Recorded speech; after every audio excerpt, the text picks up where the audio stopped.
യേശുവിൻ വാഗ്ദാനമേ പാവനാത്മനേ, ജീവൻ നൽകുന്ന ചൈതന്യമേ പരിശുദ്ധാത്മാവേ. യേശുവിൻ വാഗ്ദാനമേ പാവനാത്മനേ, ജീവൻ നൽകുന്ന ചൈതന്യമേ പരിശുദ്ധാത്മാവേ. ആത്മാവേ എന്നിൽ നിറയണമേ, ആത്മാവേ എന്നിൽ നിറയണമേ, അഭിഷേകത്തിൻ നിറവായി മാറ്റണമേ, അഭിഷേകത്തിൻ നിറവായി മാറ്റണമേ.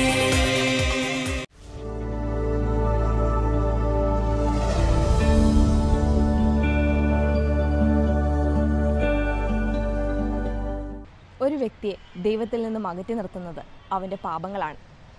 ഹൃദയത്തിൽ വിശുദ്ധിയുള്ളവന് ദൈവത്തെ കാണാൻ സാധിക്കും. വലതുവശത്തെ കള്ളൻ യഥാർത്ഥമായ അനുതാപത്തിലൂടെ ഉള്ളിലുള്ള പാപങ്ങൾ കഴുകിക്കളഞ്ഞപ്പോൾ ക്രിസ്തുവിൻ്റെ കുരിശിൽ നിന്നും അവനൊരു സ്വരം കേട്ടു, ഇന്ന് നീ എന്നോടുകൂടെ പർദീസയിലായിരിക്കും. കഴിഞ്ഞകാല ജീവിതത്തിലെ നിരവധിയായ പാപങ്ങൾക്ക് മാപ്പ് ചോദിച്ചുകൊണ്ട് കർത്താവിൻ്റെ സ്നേഹത്തിലേക്ക് നമുക്കും തിരിയാം. ഇന്ന് നമ്മോട് വചനം പങ്കുവയ്ക്കുന്നത് കാരിസ് ഭവൻ ധ്യാന കേന്ദ്രത്തിൽ നിന്നും ഫാദർ അനീഷ് മുണ്ടിയാനിക്കലാണ്. ഇന്നത്തെ ഷെമ ഇസ്രായേലിലേക്ക് നമുക്ക് പ്രവേശിക്കാം. ദൈവം നമ്മെ ഓരോരുത്തരെയും സമൃദ്ധമായി അനുഗ്രഹിക്കട്ടെ. ആമേൻ.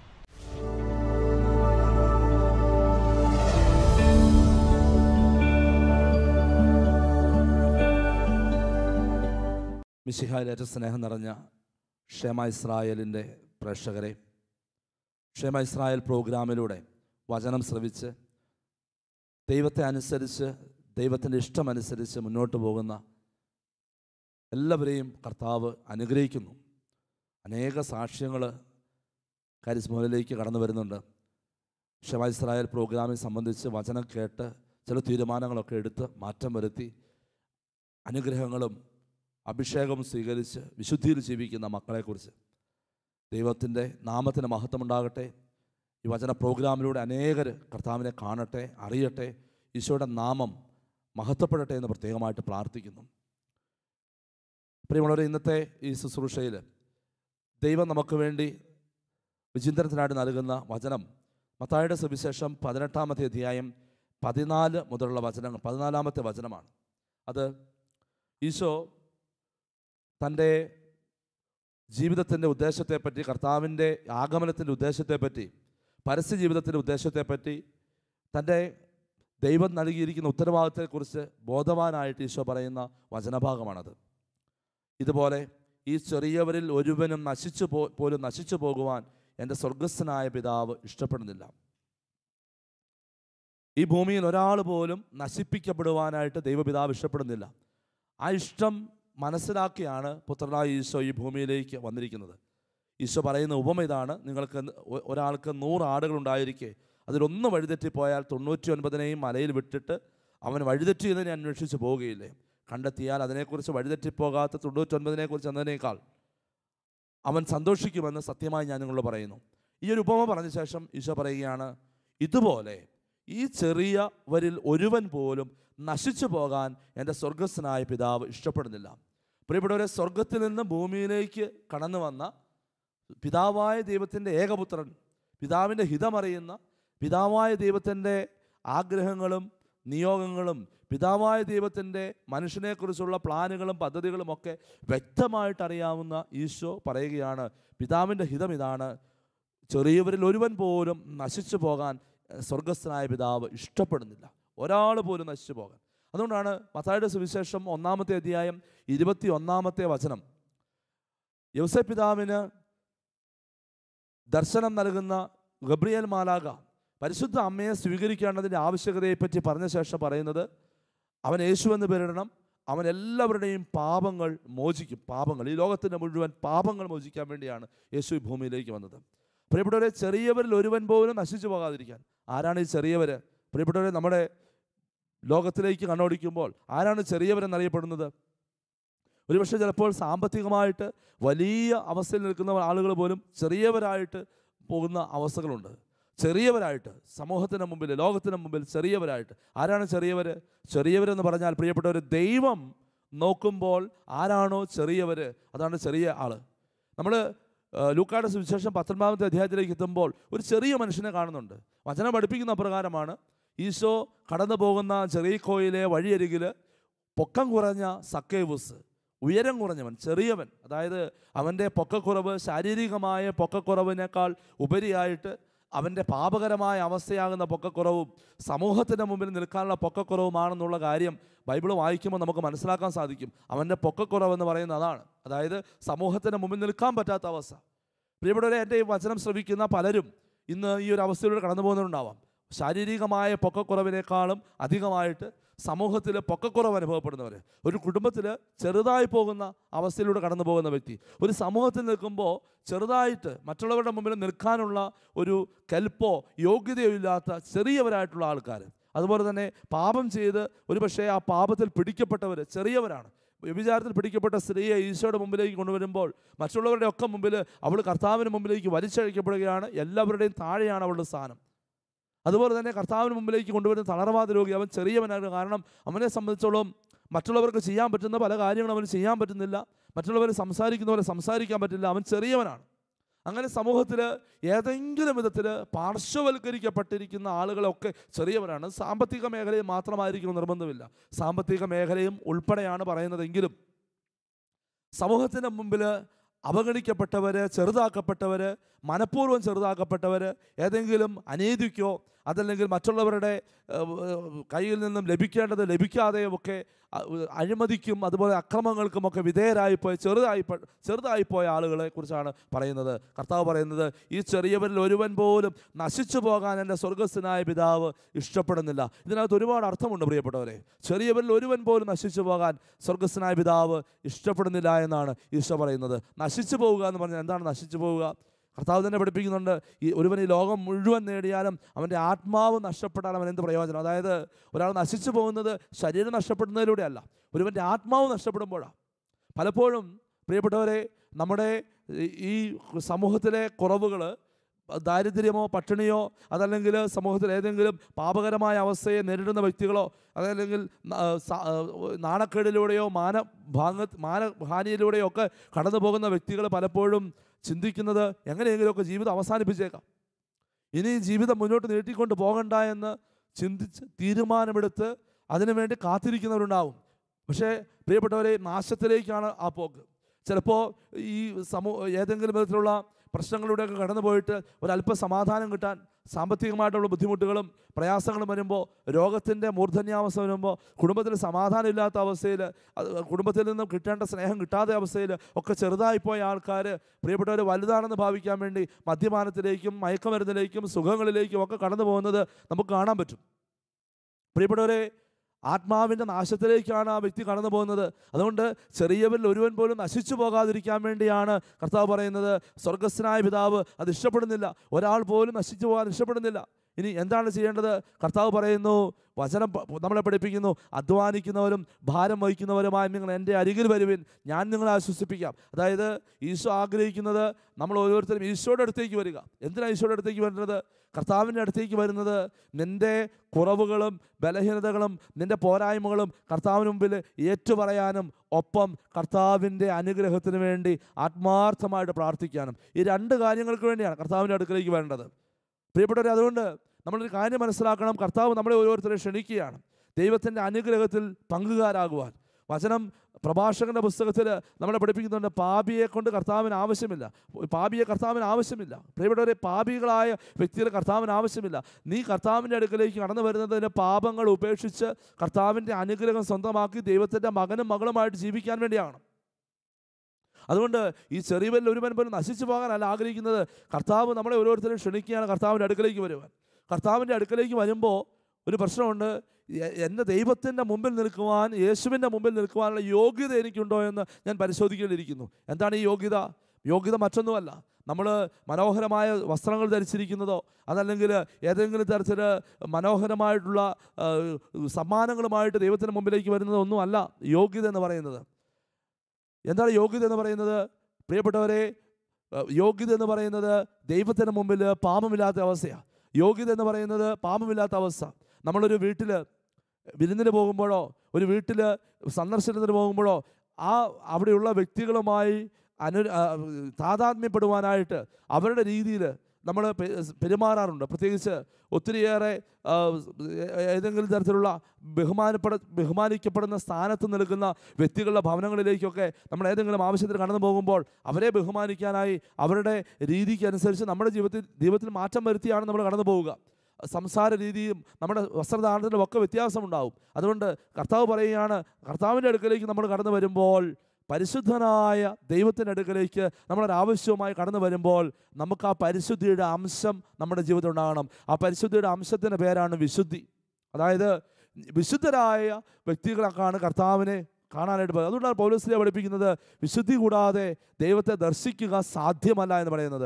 കർത്താവിനെ ദർശിക്കണമെങ്കിൽ, നിനക്ക് ദൈവത്തെ കാണണമെങ്കിൽ, ദൈവത്തെ അനുഭവിക്കണമെങ്കിൽ, ദൈവത്തെ മനസ്സിലാക്കണമെങ്കിൽ, ദൈവം പറയുന്ന കാര്യങ്ങൾ എന്താണെന്ന് മനസ്സിലാക്കണമെങ്കിൽ നിനക്കുണ്ടാവേണ്ടത് വിശുദ്ധിയാണ്. വിശുദ്ധി എന്ന് പറയുന്നത് ദൈവത്തിൻ്റെ പരിശുദ്ധി, അതായത് പരിശുദ്ധനായ ദൈവത്തിൻ്റെ ഒരംശം എൻ്റെ ജീവിതത്തിൽ ആ വിശുദ്ധി ഉണ്ടാവണം. ഈ ലോകത്ത് ജീവിച്ച് ചിലപ്പോൾ പാപത്തിന് അടിമപ്പെട്ട് പാപത്തിൻ്റെ അടിമയായിട്ട് പോയിട്ടുണ്ടെങ്കിൽ നമുക്ക് വിശുദ്ധി നഷ്ടപ്പെട്ടിട്ടുണ്ട്. ദൈവവുമായിട്ടുള്ള ആ ഒരു അനുരഞ്ജനം അസാധ്യമാകുന്ന വിധത്തിൽ വിശുദ്ധി നഷ്ടപ്പെട്ടിട്ടുണ്ട്. അതുകൊണ്ടാണ് യെശയ്യാ പ്രവാചന പുസ്തകം 59-ാമത്തെ അധ്യായത്തിൻ്റെ 1, 2, 3 വചനങ്ങളിലൂടെയൊക്കെ ഈശോ വചനം പഠിപ്പിക്കുന്നത്, കർത്താവ് നമ്മളെ പഠിപ്പിക്കുന്നത് രക്ഷിക്കാൻ കഴിയാത്ത വിധം കർത്താവിൻ്റെ കരം കുറുകിപ്പോയിട്ടല്ല, കേൾക്കാനാവാത്ത വിധം കർത്താവിൻ്റെ കാതുകൾക്ക് മാന്യം സംഭവിച്ചിട്ടല്ല, നിന്റെ അകൃത്യങ്ങൾ എന്നെയും നിന്നെയും തമ്മിൽ അകറ്റിയിരിക്കുന്നു, അതിനാൽ ഞാൻ നിന്റെ പ്രാർത്ഥന കേൾക്കുന്നില്ല, നിന്റെ കരങ്ങൾ രക്തമംഗലമാണ്.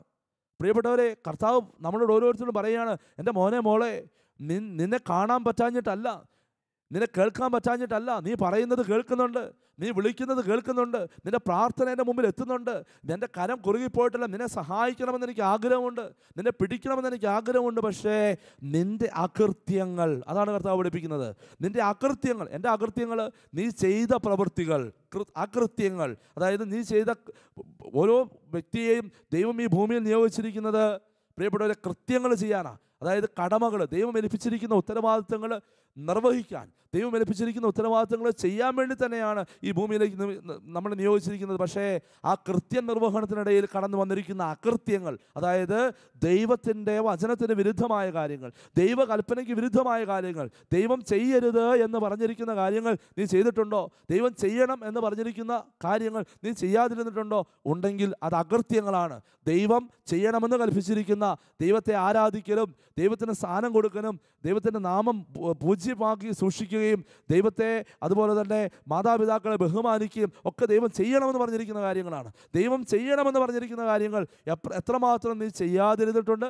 ദൈവം ചെയ്യരുത് എന്ന് പറഞ്ഞിരിക്കുന്ന കാര്യങ്ങൾ, കൊല്ലരുത്, വ്യഭിചാരം ചെയ്യരുത്, മോഷ്ടിക്കരുത്, കള്ളസാക്ഷ്യം പറയരുത്, അന്യൻ്റെ ഭാര്യയെ മോഹിക്കരുത്, അന്യൻ്റെ വസ്തുക്കൾ മോഹിക്കരുത്, ചെയ്യരുത് എന്ന് പറഞ്ഞിരിക്കുന്ന കാര്യങ്ങൾ എവിടെയൊക്കെ ചെയ്തിട്ടുണ്ടോ പ്രിയപ്പെട്ടവരെ, അതൊക്കെ അകൃത്യങ്ങളാണ്. അതായത് നീ ചെയ്യരുതാത്ത പ്രവൃത്തികൾ ചെയ്തിട്ടുണ്ട്, നീ ചെയ്യേണ്ട പ്രവൃത്തികൾ ചെയ്തിട്ടില്ല. അതുകൊണ്ട് പ്രിയപ്പെട്ടവരെ, അത് ദൈവത്തിൻ്റെ മുമ്പിൽ വലിയ വലിയ തടസ്സമായിട്ട് അവശേഷിക്കും. പ്രിയമുള്ളവരെ, നമ്മുടെ അകൃത്യങ്ങൾ നമ്മളെ ഓരോരുത്തരെയും ദൈവത്തിൽ നിന്ന് നമ്മളെ അകറ്റുകയാണ് ചെയ്യുന്നത്. ഞാൻ ചെയ്ത പ്രവൃത്തികൾ, ഞാൻ ചെയ്യേണ്ട പ്രവൃത്തികൾ ചെയ്യാതിരിക്കുമ്പോഴും എൻ്റെ ദൈവത്തിൽ നിന്നും ഞാൻ അകന്നു പോകുന്നു. ധൂർത്തമത്തിൻ്റെ ഉപമയിൽ നമ്മൾ ഓരോരുത്തരും കാണുന്നതാണ്. ഇനി എന്ത് നമ്മൾ ചെയ്യണം? ഇനി എങ്ങനെ നമുക്ക് മടങ്ങി വരാൻ പറ്റും? മലാക്കി പ്രവാചകന്റെ പുസ്തകം 3-ാം അധ്യായത്തിൽ 7-ാമത്തെ വചനം ഇപ്രകാരം പഠിപ്പിക്കുന്നു: നിങ്ങളുടെ പിതാക്കന്മാരുടെ കാലം മുതൽ എൻ്റെ കൽപ്പനകളിൽ നിന്ന് നിങ്ങൾ വ്യതിചലിച്ചു, അവ അനുഷ്ഠിച്ചില്ല. നിങ്ങൾ എൻ്റെ അടുക്കലേക്ക് മടങ്ങി വരുവിൻ, അപ്പോൾ ഞാൻ നിങ്ങളുടെ അടുത്തേക്ക് വരാം.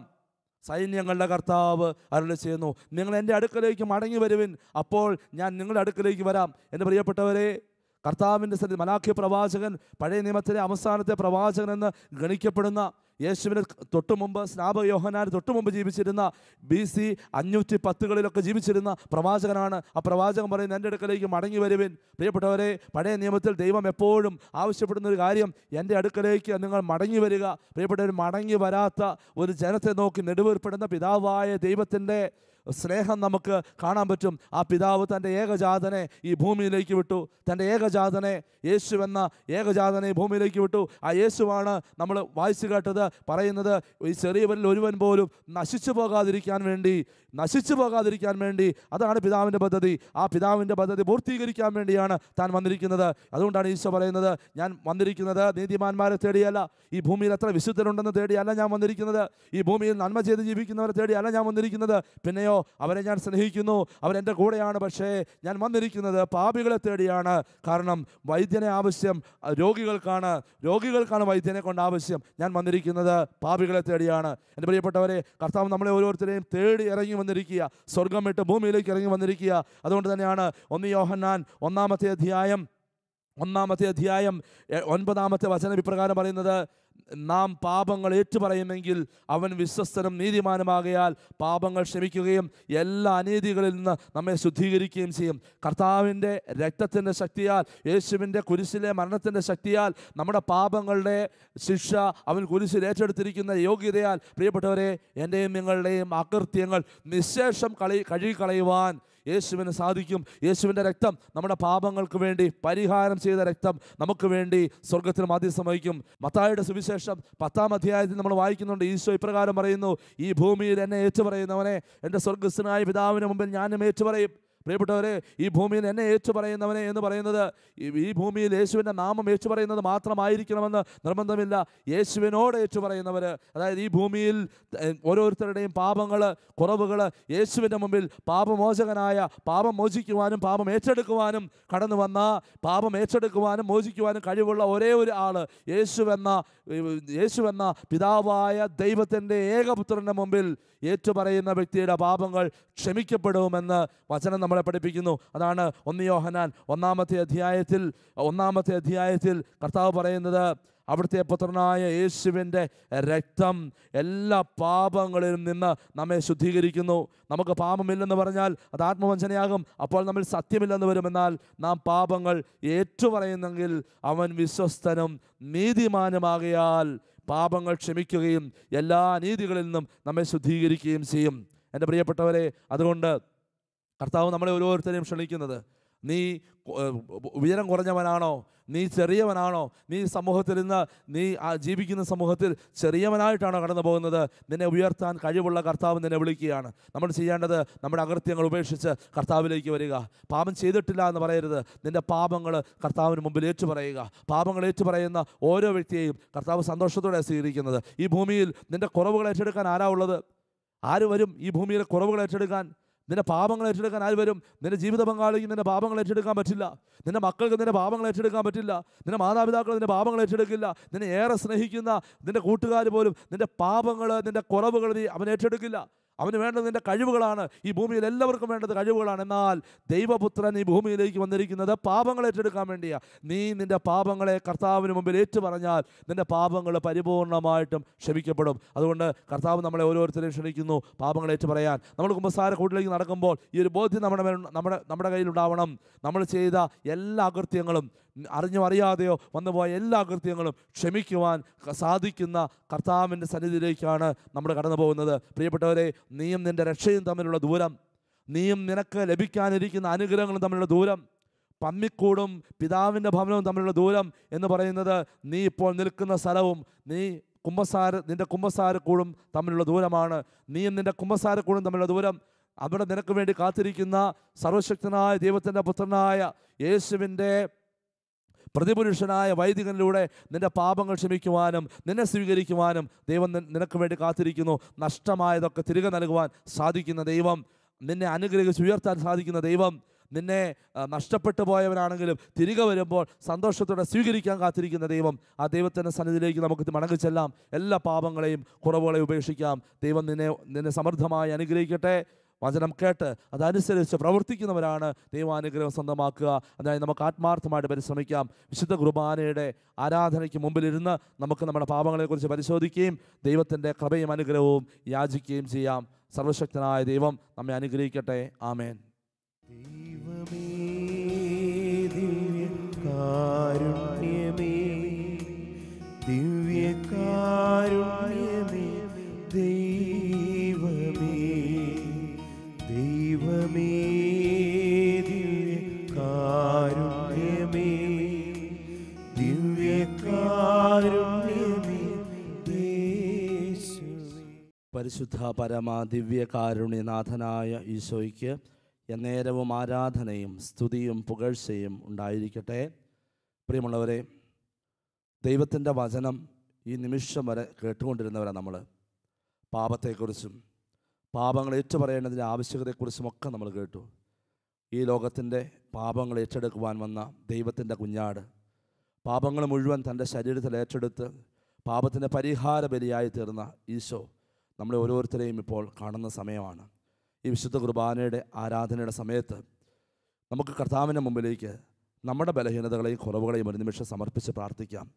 നിങ്ങൾ ഈ വചനം കേട്ടുകൊണ്ടിരിക്കുമ്പോൾ വചനം അനുഗ്രഹമായി മാറണമെങ്കിൽ പാപത്തിൻ്റെ ബലഹീനതയെ നമ്മൾ എടുത്തു മാറ്റണം. യെശയ്യാ പ്രവാചകൻ്റെ പുസ്തകം 59 അധ്യായം 1-2 വചനങ്ങൾ നമ്മൾ അറിയുന്നതാണ്. രക്ഷിക്കാൻ കഴിയാത്ത വിധം കർത്താവിൻ്റെ കരം കുറുകിപ്പോയിട്ടല്ല, കേൾക്കാനാവാത്ത വിധം കർത്താവിൻ്റെ കാതുകൾക്ക് മാന്യം സംഭവിച്ചിട്ടല്ല, നിൻ്റെ അകൃത്യങ്ങൾ എന്നെയും നിന്നെയും തമ്മിൽ അകറ്റിരിക്കുന്നുവെന്ന് ദൈവം പ്രവാചകനോട് അരുളി ചെയ്തിരിക്കുന്നത്. പ്രിയപ്പെട്ടവരെ, പലപ്പോഴും നമ്മുടെ അനുഗ്രഹങ്ങൾ നമ്മുടെ തടസ്സമായിട്ട് മാറാൻ, ആ അനുഗ്രഹങ്ങൾക്കുള്ള തടസ്സമുണ്ടാകാനുള്ള കാരണം അത് ദൈവത്തെ സ്നേഹിക്കേണ്ടതുപോലെ സ്നേഹിക്കാത്തത്, പാപത്തിൽ തുടരുന്നത്, പാപത്തിൽ നിന്നുകൊണ്ട് കർത്താവിനെ വിളിച്ച് പ്രാർത്ഥിക്കുന്നതാണ്. പാപങ്ങളെക്കുറിച്ച് ഓർത്ത് അനുദപിക്കാം. തൊട്ടടുത്ത നിമിഷം തന്നെ കുമ്പസാരിക്കാനും പാപമോചനം നേടാനും ആത്മാർത്ഥമായിട്ട് പരിശ്രമിക്കാം. ഒരു നിമിഷം നീ അനുഗ്രഹത്തിനായിട്ട് പ്രാർത്ഥിക്കുമ്പോൾ നിൻ്റെ പാപങ്ങളെക്കുറിച്ച് ഓർത്ത് കർത്താവിനോട് മാപ്പ് ചോദിക്കട്ടെ. നിൻ്റെ പാപങ്ങളെക്കുറിച്ച്, ഈ വചനം കേട്ട നിൻ്റെ പാപങ്ങളെക്കുറിച്ച് ഓർത്ത് കർത്താവിനോട് മാപ്പ് ചോദിക്കട്ടെ. കരങ്ങൾ ഈശോയിലേക്ക് യാചനാപൂർവ്വം പിടിച്ചുകൊണ്ട് ഒരു നിമിഷം കണ്ണുകളടച്ച് പ്രാർത്ഥിച്ച്, കർത്താവേ, ഞാൻ പാപിയാണ്, ഞാൻ ബലഹീനനാണ്, ഞാൻ ദാസനാണ്, ഞാൻ കർത്താവെ പാപം ചെയ്ത് പാപത്തിന് അടിമയായി ജീവിക്കുന്ന വ്യക്തിയാണ്, എന്നോട് ക്ഷമിക്കണമേ, വീണ്ടും വീണ്ടും പാപത്തിലേക്ക് പോകുന്ന വ്യക്തിയാണ് കർത്താവ്, ഇപ്പോൾ ഞാൻ പാപത്തിലാണ്, എൻ്റെ പാപങ്ങൾ കർത്താവെ അങ്ങ് ഏറ്റെടുക്കണമേ. ഇപ്പോൾ വിശ്വാസത്തോടെ ഞങ്ങൾ പ്രാർത്ഥിക്കുന്നു, ഈശോയെ എൻ്റെ പാപം ക്ഷമിക്കണമേ, എന്നെ വിശുദ്ധീകരിക്കണമേ എന്ന് പ്രാർത്ഥിക്കാം. പ്രിയമുള്ളവരെ, ഒരു നിമിഷം കണ്ണുകൾ തുറക്കാം. ദിവ്യകാരുണ്യത്തിലെ ഈശോയെ നോക്കാം. ഈശോ നമ്മളെ ഓരോരുത്തരെയും കാണുന്നുണ്ട്. ഈ വചനം കേട്ടുകൊണ്ടിരുന്ന ഓരോ വ്യക്തികളെയും, ഇപ്പോൾ ഈ ആരാധനയിൽ സംബന്ധിക്കുന്ന ഓരോ വ്യക്തികളെയും ഈശോ കണ്ടുകൊണ്ടായിരിക്കുന്നത്. കരങ്ങൾ യാചനാപൂർവ്വം പിടിച്ചുകൊണ്ട് പാപബന്ധനത്തിൽ കടന്നു പോകുന്ന മക്കൾ, കുമ്പസാരിക്കാതെ പോകുന്ന മക്കൾ, വിശുദ്ധ കുർബാന എന്ന കൂദാശ സ്വീകരിക്കാത്ത മക്കൾ, അതുകൊണ്ട് ഒരുപാട് അനുഗ്രഹങ്ങൾ നഷ്ടമാകുന്നത് അറിയാതെ ജീവിക്കുന്ന, അതിനൊന്നും സമയമില്ല എന്ന് പറഞ്ഞ് നടക്കുന്ന മക്കളെ ഇപ്പോൾ സമർപ്പിച്ച് പ്രാർത്ഥിക്കാം. നിങ്ങളുടെ കുടുംബത്തിലെ അങ്ങനെയുള്ള വ്യക്തികളുടെ ബന്ധനങ്ങൾ, കെട്ടുകളൊക്കെ അഴിയട്ടെ. ഇപ്പോൾ അവരെ സമർപ്പിച്ചുകൊണ്ട് പ്രാർത്ഥിക്കട്ടെ. ഏതെങ്കിലും പാപത്തിന് അടിമപ്പെട്ട് കുമ്പസാരിക്കാതെ വർഷങ്ങളായി, നാളുകളായി കുമ്പസാരത്തെയും വിശുദ്ധ കുർബാനയും ഒക്കെ അവഹേളിച്ച് നടക്കുന്ന എല്ലാ മക്കളെയും ഇപ്പോൾ വിശുദ്ധ കുർബാനയിലെ ഈശോയിലേക്ക് സമർപ്പിച്ചുകൊണ്ട്, നിങ്ങളുടെ ഇടവക ദേവാലയത്തിലെ വിശുദ്ധ കുർബാനയിലേക്ക് സമർപ്പിച്ചുകൊണ്ട് പ്രാർത്ഥിക്കട്ടെ. Hallelujah, hallelujah. എല്ലാ കെട്ടുകളും അഴിക്കണമേ, ബന്ധനങ്ങൾ അഴിക്കണമേ എന്ന് പ്രാർത്ഥിക്കുന്നു. ഈശോയെ അനുഗ്രഹിക്കണമേ. പ്രിയപ്പെട്ടവരെ, നമുക്കൊന്ന് ചേർന്ന് ഇപ്പോൾ സ്തുതിച്ച് പ്രാർത്ഥിക്കാം. കരങ്ങൾ ഉയർത്തി എല്ലാവരും സ്തുതിക്കുന്നു, എല്ലാവരും സ്തുതിക്കുന്നു. Hallelujah, hallelujah, hallelujah. കർത്താവേ, പാപത്തിൻ്റെ ബന്ധനങ്ങൾ എടുത്ത് മാറ്റണമേ. പാപത്തിൻ്റെ മുള്ളുകൾ കർത്താവെ കത്തിച്ച് ചാമ്പലാക്കണമേ. പാപത്തിൻ്റെ എല്ലാ സ്വാധീനങ്ങളും, പാപം കൊണ്ടുവന്നിരിക്കുന്ന എല്ലാ ബന്ധനങ്ങളും അഴിക്കണമേ, എല്ലാ കെട്ടുകളും അഴിക്കണമേ. കർത്താവെ, ഈ മക്കളുടെ ജീവിതത്തിലേക്ക് പാപബോധവും പശ്ചാത്താപവും നൽകണമേ. യഥാർത്ഥ പാപബോധവും പശ്ചാത്താപവും നൽകി പരിശുദ്ധാത്മാവിൻ്റെ കൃപയാലും അനുഗ്രഹത്താലും ഈ മക്കളെ ഓരോരുത്തരും നിറയ്ക്കണമെന്ന് പ്രാർത്ഥിക്കുന്നു. എല്ലാ തടസ്സങ്ങളും മാറിപ്പോകട്ടെ. പാപം മൂലം കടന്നു വന്നിരിക്കുന്ന രോഗാവസ്ഥകൾ സൗഖ്യം പ്രാപിക്കട്ടെ. പാപം മൂലം കടന്നു വന്നിരിക്കുന്ന തടസ്സങ്ങൾ യേശുവിൻ്റെ നാമത്തിൽ മാറിപ്പോകട്ടെ. പാപം മൂലം കടന്നു വന്നിരിക്കുന്ന എല്ലാ പൈശാചിക ശക്തികളും യേശുവിൻ്റെ നാമത്തിൽ മാറിപ്പോകട്ടെ. കർത്താവെ, കുമ്പസാരിക്കാനുള്ള കൃപ നൽകണമേ. കർത്താവ്, നല്ലൊരു കുമ്പസാരം നടത്തി അനുഗ്രഹത്തിൻ്റെ മക്കളായി ജീവിക്കാൻ വരെ സഹായിക്കണമേ. കരങ്ങൾ ഉയർത്തി സ്തുതിക്കാം. Hallelujah, hallelujah, hallelujah. സ്തുതിച്ച് പ്രാർത്ഥിച്ചുകൊണ്ട് ഈശോയുടെ ആശീർവാദം സ്വീകരിക്കുമ്പോൾ നിങ്ങളുടെ കുടുംബത്തിലോ നിങ്ങളുടെ ജീവിതത്തിലോ ഒക്കെ വ്യക്തിപരമായ ജീവിതത്തിലുള്ള പാപത്തിൻ്റെ മേഖലയെ കർത്താവിന് കൊടുക്ക്. വീണ്ടും വീണ്ടും പാപത്തിലേക്ക് കടന്നു പോകുന്ന പോകുന്ന പാപത്തിൻ്റെ അടിമത്തത്തിലായിരിക്കുന്ന മക്കളെ ഇപ്പോൾ സമർപ്പിച്ച് പ്രാർത്ഥിക്കുന്നു. ദിവ്യകാരുണ്യ ഈശോയെ, ബന്ധനങ്ങളും കെട്ടുകളും ഒക്കെ അഴിക്കണമേ. Hallelujah, hallelujah, hallelujah. കെട്ടഴിയട്ടെ, അഴിയട്ടെ, അഴിയട്ടെ, അഴിയട്ടെ, അഴിയട്ടെ. എല്ലാ ബന്ധനങ്ങളും അഴിയട്ടെ. കർത്താവേ, പാപത്തിൻ്റെ അടിമകളായി തീർന്നിരിക്കുന്ന മക്കളെ ഇപ്പോൾ അങ്ങ് മോചിപ്പിക്കണമേ, ഇപ്പോൾ അങ്ങ് മോചിപ്പിക്കണമേ. അങ്ങയുടെ നാമത്തിൻ്റെ ശക്തിയാൽ മോചിപ്പിക്കണമേ. Hallelujah, hallelujah, hallelujah, hallelujah, hallelujah, hallelujah, hallelujah, hallelujah, hallelujah, hallelujah. പരിശുദ്ധ പരമകാരുണ്യ